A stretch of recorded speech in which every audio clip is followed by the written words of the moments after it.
Hello and welcome back. I'm Summer Polli, fractional Chief Revenue Officer of Rise of Us and your host of Revenue Remix. Today, I'm joined by Jaida Kanja, or as we know her on LinkedIn, Jaida K. She's a product marketing leader in the B2B SaaS space, an advocate for women and girls. She serves on the advisory board for the community bots, and like me, she shares a passion for AI. She's sitting in San Francisco today, and Jaida brings an incredible insight to today's conversation. I am excited to have you on. Welcome. Welcome back to Revenue Remix, a podcast from Rise of Us, where we take a fresh spin on driving revenue growth, hosted by Summer Polli, a fractional CRO who works with business owners and leaders who feel held back by outdated systems. This podcast explores how adaptable, unified frameworks can transform static processes, equipping teams to meet evolving customer needs and drive resilient, lasting growth. Each episode features insights from Summer and her guests, offering practical strategies to sidestep common pitfalls and build real revenue momentum. It's time to remix the way we think about growth. Enjoy the show. Thank you for having me. Hi, Summer. I'm excited to be here. Likewise. And for all the listeners who follow along this journey, we also met through the Women X AI community, probably in an AI social Saturday. Yes, we did. And so I'm excited to have you on because we have that cross-sectionality of B2B and SaaS. I'm a sales leader with a heart of a marketer. We love AI. But before we get into all of that work stuff, what is a youth activity or maybe an early job that you had that might surprise the audience? I was a flight attendant. I told you. The first time I told my daughters that, they were like, wait, what?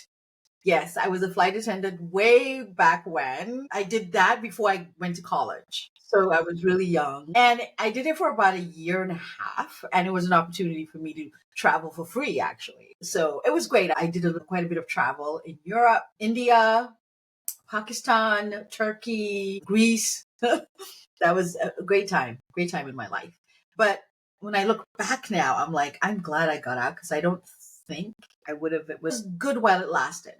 Let me put it that way. I can understand that. It would be difficult to be a mom and have that job. Yes. So what is your favorite place you got to visit for free? You know, I would have to say Istanbul. I loved that there was so much history. I loved the markets. I loved the architecture. It was just very different, but it had a lot of character. One of those places where you go to and you think, oh my gosh, this place has been around for a long time. There's just a lot of colors. The architecture is really interesting. Lovely, this is going to sound funny, but lovely carpets, like Persian carpets and stuff. So it was great. That's the one place I have a really vivid memory of. I can hear that. Very cool. I haven't been there, but it is on my list of places I would like to go. Okay, so you were a flight attendant, and now you do all this marketing and AI. So can you give us a fairly brief description of how you got to where you are today? You know, I started out as way back when, I don't want to age myself. I started out as an associate product manager outside of right out of college. And I worked for a small genealogy company that was later acquired by Ancestry.com. It was a software startup. And because it was a startup, I had to wear many hats. So I did both product management and product marketing. And that's actually how my love of product marketing began. And when I decided that that's what I wanted to do, and, you know, here we are many years later. And because I started in the SaaS software space, I just stayed in the SaaS software space because I loved it. And I stayed in product marketing. Now, in terms of AI, I started delving into AI back in, I would say, 18, like getting really interested in it. Yes, because the company that I was working with, we were looking into natural language processing. And I was like, this is so interesting. And so I started digging deeper. And then in 2019, I took a course, like AI for Everyone. And I was like, this is really intriguing. And then ChatGPT came along in 2022. And I was like, oh my gosh, this is crazy. But one of the things that I noticed was that when the conversations were being had in the media or just out there, there was no mention of women leaders. And I came across a New York Times article that had, the title, I don't quite remember, was something like The Leaders in AI. And it was a bunch of the usual suspects, right? Like 10 or 12. And there was an uproar about it, as there should, because I thought, well, I know quite a few women AI leaders. I know of Dr. Fei Li, who's actually known as the godmother of AI. I thought, this is terrible. So I decided, you know what? I'm going to start writing about it on my LinkedIn feed. And I started a Women in AI series. And through that, a friend of mine, a guy friend of mine actually, sent me an invite to a Women in AI event in San Francisco. It was a demo day event.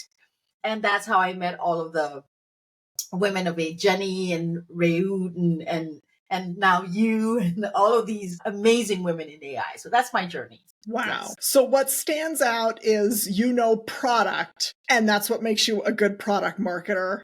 I think there's a little bit of in order to really understand the messaging, it's important to understand what the heck you're talking about. Absolutely. So I could see that having that strong background definitely helps. That way, the marketing isn't just a bunch of fluff, right? Exactly. And also because as a product marketer, we partner so closely with product managers. Those are my partners. And when you understand what product management entails, then not only can you empathize, you're also a better partner. Mm-hmm. Yeah. I mean, that's why I wanted to have this conversation with you, because I'm over on the sales side, understanding that if you're not tightly partnered with your head of marketing, your buyers are going to feel it, because the website says one thing, the sales team says another thing, the implementation team says a whole different thing. You get into service and there's a fourth thing, and it's just completely confusing. And nobody wants to deal with chaos anymore. And you notice right away, as a marketer, you notice the disconnect. When... And your customers feel that too. Absolutely. Okay, so now that we're talking about marketing, and this is where our worlds intersect outside of just responsible AI use and equity in AI and all that good stuff. A lot has changed over the last 5 years. Buyer expectations have changed. It's gotten harder to sell. The buying journey has gotten more digital. So get out your crystal ball.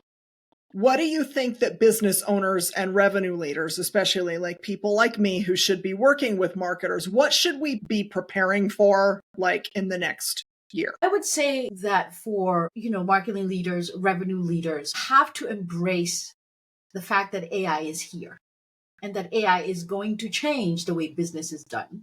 And that in order for you to be competitive and to be relevant, you have to figure out how to integrate AI in all facets of your business. And in order to do that, you have to have a plan. You have to have a strategic plan, right? And what that entails is you have to be able to educate the people within your organization.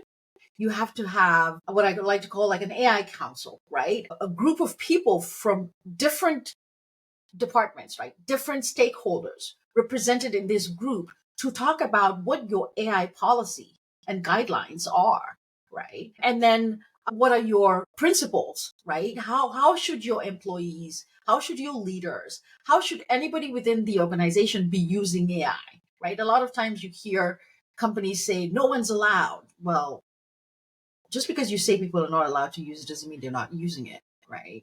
That's like the same thing with your children. You can't tell them don't use AI. It's everywhere, right? You have to learn how to use it, then you have to teach them how to use it.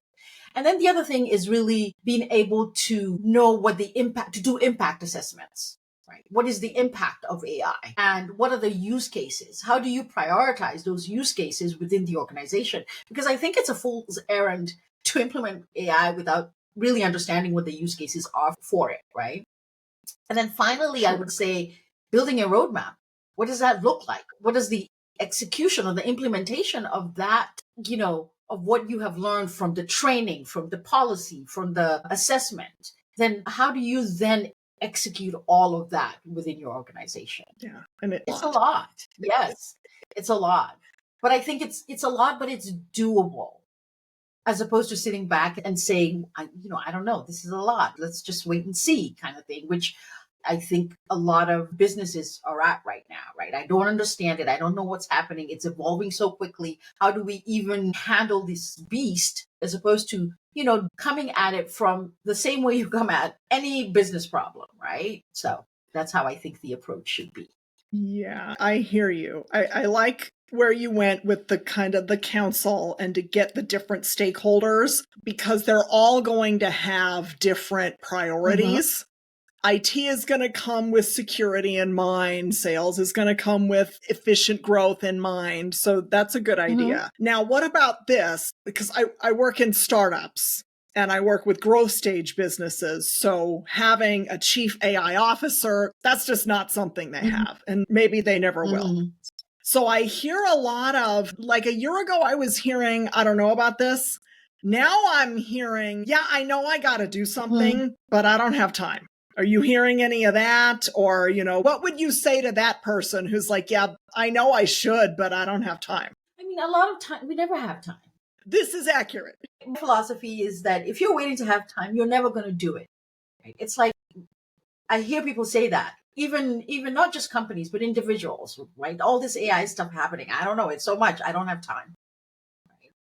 But the thing is that if you care enough about something, you make time for it, right? You adjust your schedule so that you have time for it because it's important enough. AI is not, to me, I see AI as like when the internet like suddenly was on the scene and it really transformed how we work, live, and play, right? When you think about, I read somewhere the other day, social media manager, without dating ourselves. That was not a job that existed, right? Influencers, what the heck, right? Like, and now they're making millions and millions of dollars. I know I'm digressing, but Mr. Beast, right? They have a game show on Amazon Prime, and Amazon made 100 million in profit from Mr. Beast. So from a YouTube guy. It's bonkers. I think ignoring AI, you do it at your peril, right? Because there's so many opportunities if it's done right. And the companies that figure out how to do it right, the entrepreneurs, small businesses, right? Solopreneurs who figure out how to use it to their advantage are going to do very well. So you make time. Yeah. My point is you make time. Yeah. Agreed. I mean, the stuff that's on your calendar, that's the stuff that matters. And if it's not on your calendar, it doesn't matter. Exactly. Yeah, no, I hear you. That's a little tough love for them, but it's okay. Business owners are used to it. For myself, I usually have themes, right, for the year. So of course, you're a marketer. Of course, you have themes for your year. And then, one of the themes is growth, right? How do I grow professionally, right? And one of the things I said, okay, I don't have time, but I have to make sure once a day I learn something new, especially when it comes to AI. Once a day, it can be one thing. If I have time, I can do two, right? But in the aggregate, you become this person who knows so much more than the person who is like, oh my God, it's too much kind of thing. So yeah, it's my tip for today. One thing a day. And then maybe you can keep up with how fast AI is moving. And you have to prioritize also because it's evolving so quickly. I was saying to someone the other day, they were like, oh my God, just when I get used to using GPT 4.0, they have 4.5 and they have this. And I said, for most of us, for most people, you do not need to be using the most advanced model, really. You just have to figure out what's your use case. And then based on that, decide. For most things, I'm just going to talk about ChatGPT. 4.0 is fine. For reasoning, if you're looking for reasoning, 3.0 mini is fine. You don't need to go to the advanced, unless you're coding some, really complicated thing. You don't really need a lot of these advanced models. Yeah. Well, and I've been using it daily for more than 2 years now. And when it was able to do internet search, that was huge. But for the average non-coder, the difference between 3 and 4 and whatever, you're not having to learn anything new. The way I use it isn't vastly different than it was 6 months ago. Or it's, just get in and start using it. And recognize that the older models might hallucinate more, which is a fancy way of making stuff up, right? The current model hallucinates. I was yelling at it this morning. I had to put it away. Oh boy. So I'm going off script. I told you I would do this. I'm sorry. We're going to skip a couple of these questions. So then when you're talking about use cases, I'm stealing this from Gartner. What they told people to do is like, it's in the you eat an elephant one bite at a time trend. It's all a lot. Picks where you think AI can have an impact. create a goal around it, and then do that. Like if you want to think about transforming your whole organization all at once, that's way too much. But if you go, okay, well, we're spending too much time on chasing unqualified leads. Let's see if we can use AI to help that. Like that feels doable. You can do that this month or this quarter. And then like your one thing a day, I think you just get incrementally a little better. I feel like do one thing is so much better than like, it's too much. I agree. That's a great strategy. And to add on to that, if you're in an organization where there's a lot of pushback against it, especially from leadership, you can do the same thing. Pick one thing. Instead of coming in and say, we have to do AI, we have to implement AI for marketing or whatever, you pick one thing, use AI, right? To be able to show the outcome, right? Because a lot of times leaders want to see, how is this going to impact the bottom line? How is this going to impact, like, how is this going to make our business better? And if you can do that, then you're more likely to get buy-in than if you just come in and say, oh my gosh, we have to use this thing because it's great. Great how? You have to actually show why, what impact it's going to have. That is really clever. And that's how your people who are not yet in leadership roles can show thought leadership within their organization. That is very clever. Yeah, I like that. By the way, I'll steal that and bring it to. Yes. At least I tell people when I'm going to steal things, right? We're in marketing. We're in the business of pilfering. Okay. We're always like looking and seeing, I like that idea. We give the originator their props, right? Always. Sometimes I forget who the originator is. And I will say, it's this lady I know. I stole it from her. She works in marketing. I forget who it was exactly. I do that too. I'm like, oh, yeah. It's too funny. So, okay, I know coding is changing a lot, but I'm not a coder. So from my lens, marketing and sales are changing a ton. It happened pre-ChatGPT when we started seeing the further digitization of the buying process, especially in B2B, and the lines get a little blurry. I hear a lot of people talking about like a salespersonless sales team. And I think it's because salespeople, I love them. They come to the world with a lot of drama. And so sometimes I see starry eyes when a business owner says, I don't want any salespeople. Like, I don't think we're there yet. But what is your take on, as from the marketing side, how much do you think marketing can lead revenue growth in an AI powered future? Enterprise sales is not like, or even mid-market, is not like B2C sales, right? It's a long buying cycle. You're dealing with a champion or the buyer, sponsor, influence, all of these stakeholders that you have to navigate and manage. On top of that, each organization has its own unique needs. Yes, there might be needs that are similar, but most of the time when you're a salesperson, you are trying as much as possible while staying within the positioning and messaging guidelines or playbook. You are customizing your story or your pitch to the buyer or the sponsor. So there is just way too much nuance and complexity in B2B sales to say we're never going to need a salesperson.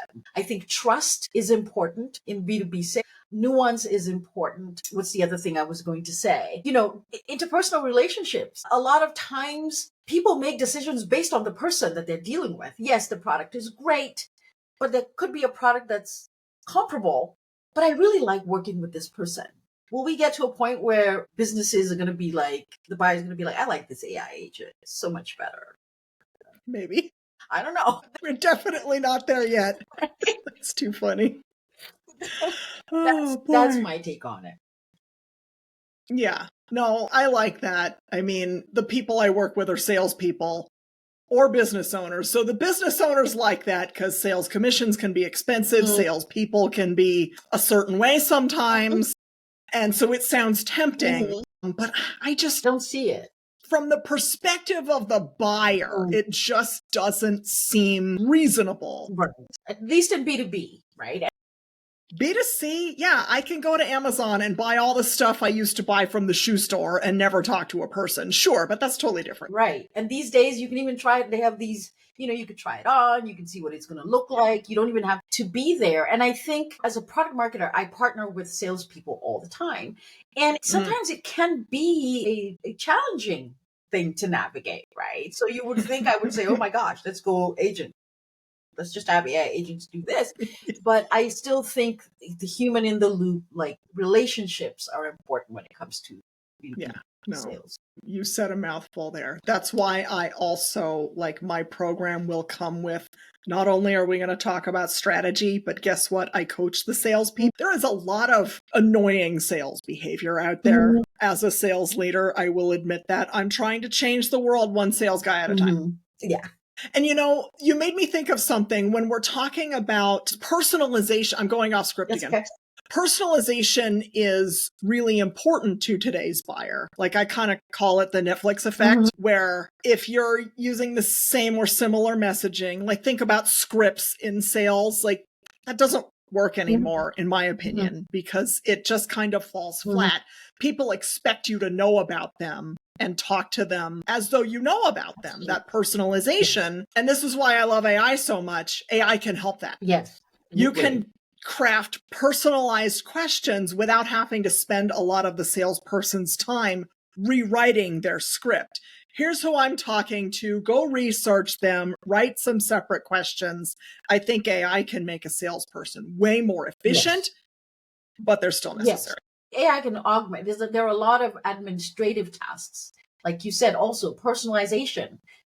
Training the AI on the data that you have. And it can really streamline the process, but it can't replace some of that human-to-human interaction that's required to get the person over that hurdle of, should I actually do this with this organization or not? Yeah, agree, 100%.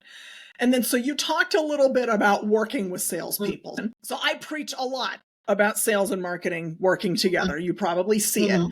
Now, from the perspective of the marketing leader, what are 2 to 3 things that you wish salespeople would do more of or differently when working with you? The first thing I would say is how the perception of the relationship between sales and marketing. I would say that sales should collaborate with marketers as partners and not as service providers. Kind of like we're in this together, right? We have goals. I understand your goals. You understand mine. But at the end of the day, our goal is to achieve certain revenue, outcomes, certain lead outcomes, right? Like at the end of the day, we're working together towards a common goal. And a lot of times we are seen as, I'm just there to provide you stuff so that you can go and sell. I think that when you are in an organization where the sales and marketing folks work as partners, you can see the difference and how effective both teams are in achieving their goals. And then the second thing I would say is communication, right? Being able to communicate your needs really frequently and openly and freely, right? Because in order for marketers to be able to make sales folks' jobs easier, we really have to understand what the challenges are. And that doesn't mean we're not doing our own work to understand what those challenges are, but you're at the front of the prospective customers every day. You're hearing about competitors. You're hearing about, you're the one getting the pushback. You're the one learning about why we lost a sale or why we won a sale. All of these things that we as marketers need to be able to help adjust our positioning, adjust the messaging, really iterate to make you more successful, right? To give you stuff that's resonating more with the prospective customers. And then the last thing I would say is transparency. Like one of the things that I find that makes my job, this is a little selfish, I guess I would say, makes me more effective at my job is being able to,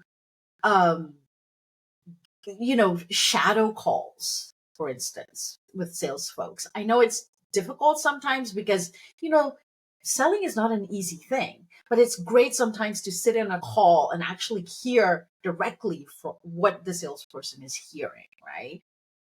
Or to sit in meetings or to be in the Slack channels skills, right? Like not to be open to those kinds of things where we partner in the sense that I can be in the same room that you're in so that I can be able to help you better do your job.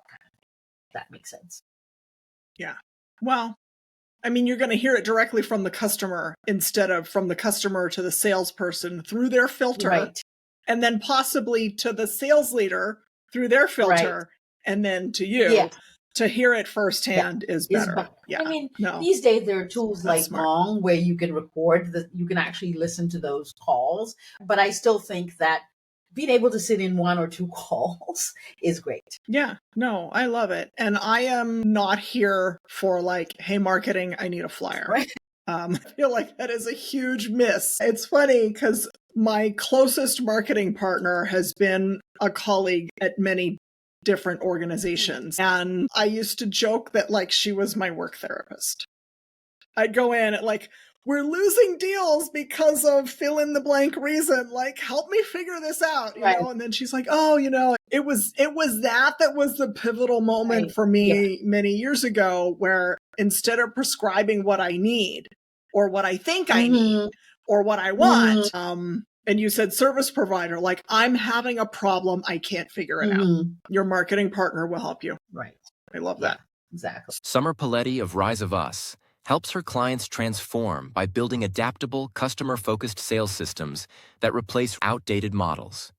With these new frameworks, their teams can respond quickly to evolving customer needs, reduce friction, and work as one cohesive unit.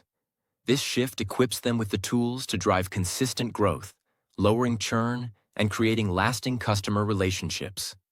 As a result, they achieve sustainable revenue growth that positions them ahead of competitors and prepared for future challenges. Together, you and Summer will create a foundation that not only meets today's demands, but supports long-term success. Okay, so let's shift focus a little bit. We've talked quite a bit about marketing. I want to talk about AI. So we met in an AI community. We talked about that. So it's silly to not talk about AI, right? We also talked a little bit about the balance of AI plus human in sales.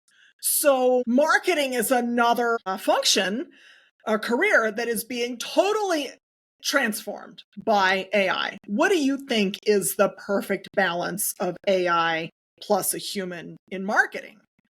What do you say to the CEO who says, who was it? It was Klarna. What would you say to Klarna's CEO who said, I'm firing half my marketing staff because I have AI? I would say good luck, right? Because I think you hear that all the time, right? I'm going to start a company and it's just going to be AI agents. First of all, we're not there yet, right? People talk about agents like you just kind of like go in there and you build an agent and you send the agent out there into the world and say, do all of these things. We're just not there yet, right? I just completed an AI, how to scale a business with AI and agentic workflows, great course by Maven. And I thought it was great because the reason I thought it was great is because when you hear about people talking about, oh, I'm building an agent or agents are going to do all the work, there's a lot that goes into building an agent.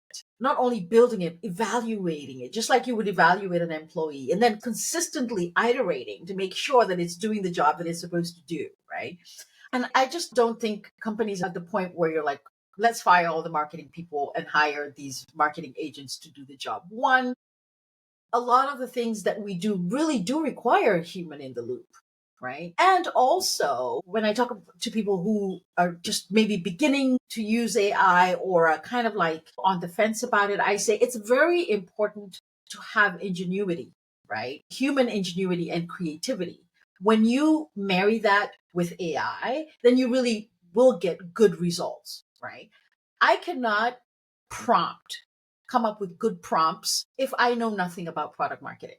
When I think about the use cases for product marketing, right? Whether it's persona development, whether it's messaging, whether it's, competitive intelligence, whatever that we do as marketers. If I have know nothing about it, I'm going to give the AI garbage and the AI is going to give me garbage back, that garbage in, garbage out, right?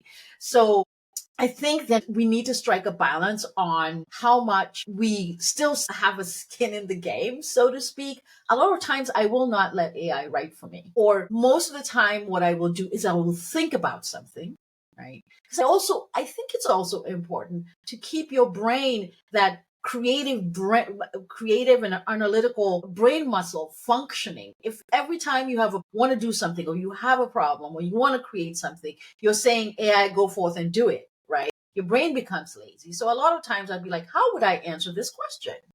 And then I answer it. And then I go to AI and I say, this is the context. This is what I'm doing. This is how I answered the question. How would you answer it? Right. And then AI would say, great, you did a really good job, but here's how you might reframe this and that and that. And it's lovely, right? Because it comes out with something. And a lot of times I'll say, keep the same tone. I don't want you to restructure the tone, or did I keep the same tone that I used? And it'll do that. So at the end of the day, for now, we should be using AI to augment our work and to streamline our work as well, because there's some tasks where I'm like, I don't need to be thinking about this. You figure it out, kind of thing. But keep the creativity there, right? And the analytical skills there. Yeah. And I use it. I am a prolific user. Even if you have a good prompt, what you get out of it is still not the same. I do a heavy amount of editing. I'm going back and forth, give me an outline for this blog, pull some research for me, help me structure it. And then I spend hours rewriting because I'm like, this is terrible. Right. Exactly. My GPT is pretty good. Yeah. And what I've noticed too, I'm digressing a little bit, but I'm excited that the schools are starting to integrate it a lot more and allowing students to use it. But what they're doing, so for instance, my daughter had to write, it had to be 750, she's a freshman in high school, 50-page, or rather not page, word on Henrietta Lacks, right? And she was like, oh my God, 750 pages of words. But she did it. You know how they do it in school, da da da da. And then after she was done, there's this tool they use to evaluate her writing to see how much of it was done with the help of ChatGPT or any other model. And hers came out to be 99% was her own thoughts and her work and all of that stuff. And I thought, this is great that we're already training our children to think for themselves. Because can you imagine being at that level? You know, you're a freshman in high school and you're using someone else to write a paper for you. You'll never develop that brain muscle for writing. I agree with you that even after you use these tools, you still have to go in and do some work, do some finessing. Yeah. Well, and what I will tell people is like, yes, you can write your blog with ChatGPT, but it pulls from what it knows, which is what's already published, and it puts something together. So it's regurgitating, and you're going to sound like everything else out there. And in sales, it's all about differentiation. How are you going to differentiate if your stuff sounds like everybody else's stuff? Right. I agree. 100%. But yeah, have it do your research, have it put together your outline, have it edit, make it do the menial task. Right. Exactly. It saves you so much time. Sometimes I'm like, wow, like I just shaved off a couple of hours of work. It's incredible. And, you know, as I was just thinking as a mom too, like if I can get 2 hours back, oh my gosh. Yes. It's incredible. I'm a mom too, but I hadn't really thought of that, probably because I'm an entrepreneur and I work all the time. But can you imagine if you were shaving off 2 hours? Yeah. Right? That's, as an entrepreneur, that's time you could actually do more for your business. Yeah. Oh, yeah. And more. And that, you know, I'm borrowing from Jenny. Jenny will tell people, okay, instead of cutting your staff, yes, use AI, but do more, grow more instead of retracting. You cut the staff, you're going to produce the same amount of stuff for less cost. But why are you shortcutting your business? Use the same amount of staff to just do more and grow bigger and scale that much faster. Yeah. And I like that flip. And you're having them do more of things that matter, not menial tasks, repetitive tasks that really don't, you know, they matter, but they're not really growing your business. True. So then we're both moms. That's another reason why I wanted to chat with you.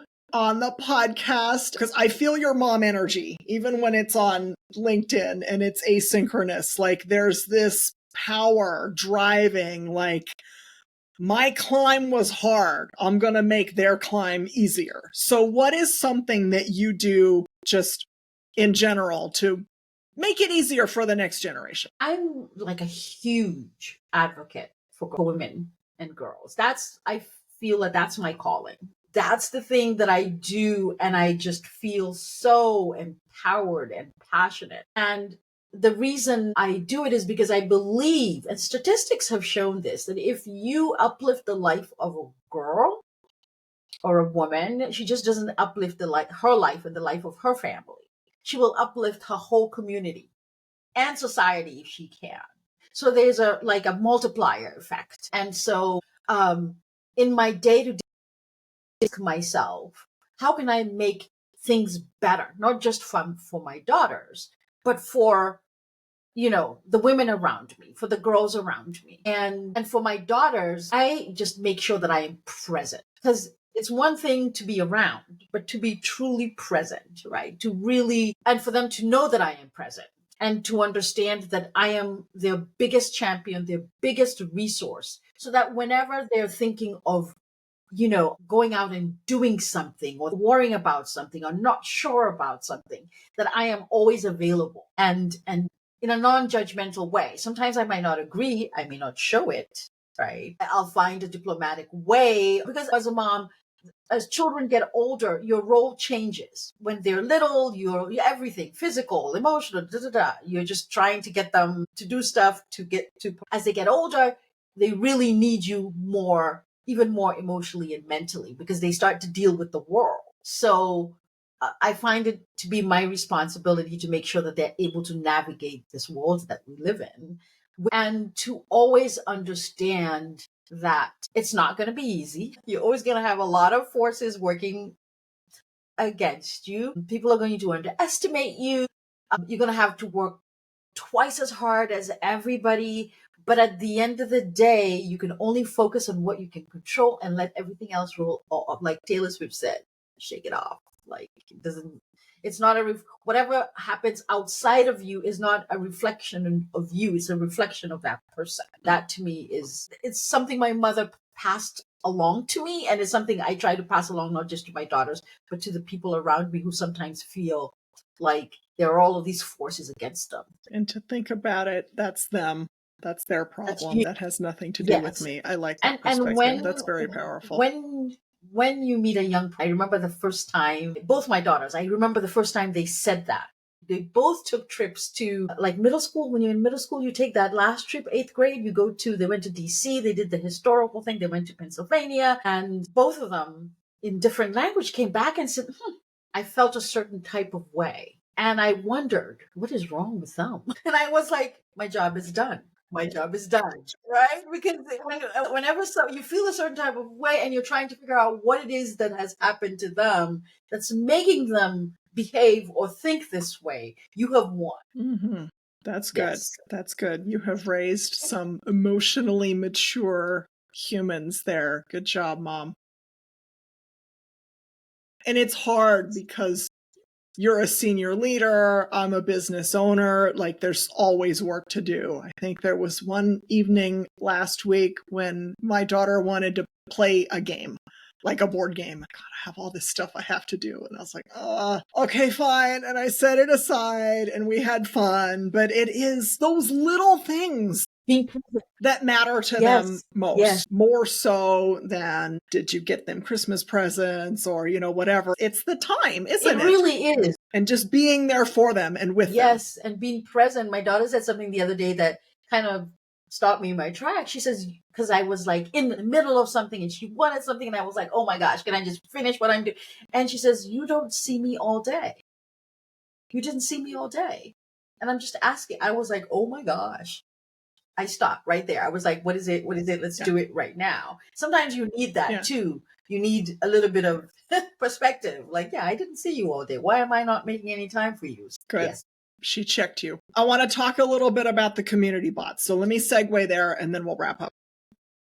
So talking about lifting up the entire community of the next generation of girls, can you tell me a little bit about the AI community bots program that you're involved with? Yes. So I thank you for asking about that. The Community Bots is a nonprofit organization that I'm on the advisory board of that organization, and they provide a STEM robotics training for teachers and girls. And also equipment. They collect equipment. So used up laptops or Lego pieces or like any type of equipment that can help train the girls how to build robots. They have programs in New York, the Dominican Republic, Jamaica, where else? Nicaragua and Colombia. And they also have partnerships with different organizations, like they have one with ServiceNow, where women that work within those organizations mentor the girls. A lot of times they're looking for Spanish speaking people, but really their program runs on donations of equipment and also obviously, money, right? But to date, they have made a tremendous impact. And a lot of those girls actually, once they go out into the world and they become engineers or, computer scientists or data analysts, they come back and give back to their communities. That whole thing we're talking about, when you uplift a girl, she'll always come back and uplift her community. So it's been a very, very satisfying program to be a part of. And they do great work. That sounds really fun. Like bridging the gap for women in tech and doing it in a fun way, like taking recycled parts and building a robot. That sounds cool. I want to do that. I know. And when you see the robots that they built and when you see the transformation with the girls, because at first they're like, oh my gosh, I be an engineer, like build stuff, build robots. And a lot of times they have found that the most effective way of getting the girls excited about it is when they marry the building with a cause, right? Like we're building this, let's build this to help, be able to give this community more water. Or, like when they tie it in with a cause, the girls get so excited. So beautiful program. Yeah. Really.